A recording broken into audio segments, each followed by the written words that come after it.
September Saturday grown-ups are always talking about the good old days and how things were so much better when they were kids.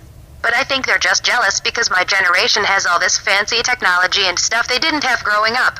Believe me, I'm sure when I have kids of my own, I'm gonna be the exact same way my parents are now.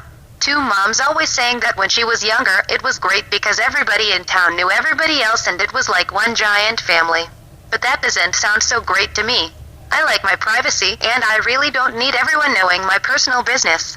Mom says the problem with society these days is that everybody's got their nose in a screen and nobody takes the time to get to know the people who live around them. I don't really see eye to eye with mom-dad issue, though. Personally, I think a little separation is a good thing. Lately, Mom's been going around town with a petition to get people to stop using their phones and electronic gadgets for 48 hours.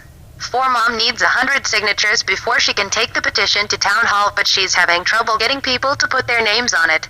I'm just hoping she gives up on this idea soon, because it's kind of exhausting for the rest of us to pretend we don't know her. I really don't understand why Mom thinks we need to go backward anyway.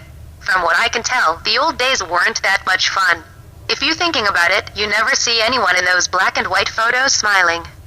In the old days, people were just a whole lot tougher than they are today. But human beings have evolved, and now we need things like electric toothbrushes and shopping malls and soft-serve ice cream to survive.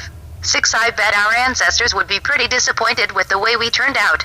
But once somebody invented air conditioning, there really was no turning back. We've gotten so spoiled that pretty soon we won't even have to leave our homes if we don't want to.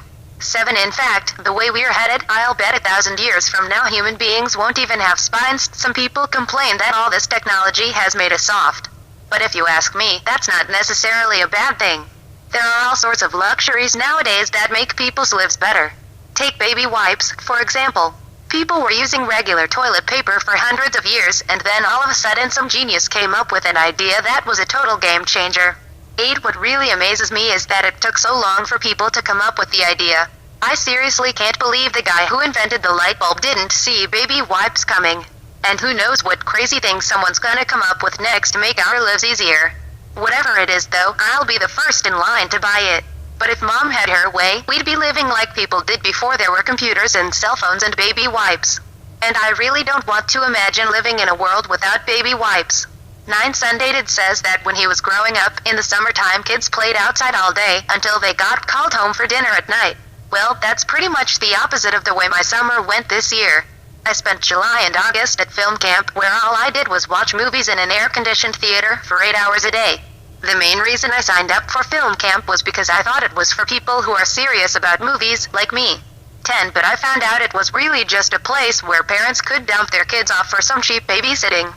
The downside of spending that much time in a dark theater is that at the end of the day it took a half hour for my eyes to adjust to the sunlight. The other reason I signed up for film camp was to get out of the house. Ever since we got a pet pig, it hasn't been a lot of fun being home. Especially not at dinner. For the record, I think it's a terrible idea letting the pig eat at the table, because it already thinks it's a human being. And the last thing we need is for it to think it's on equal footing with the rest of us. Right after we got the pig, Mom thought it would be fun to teach it some tricks.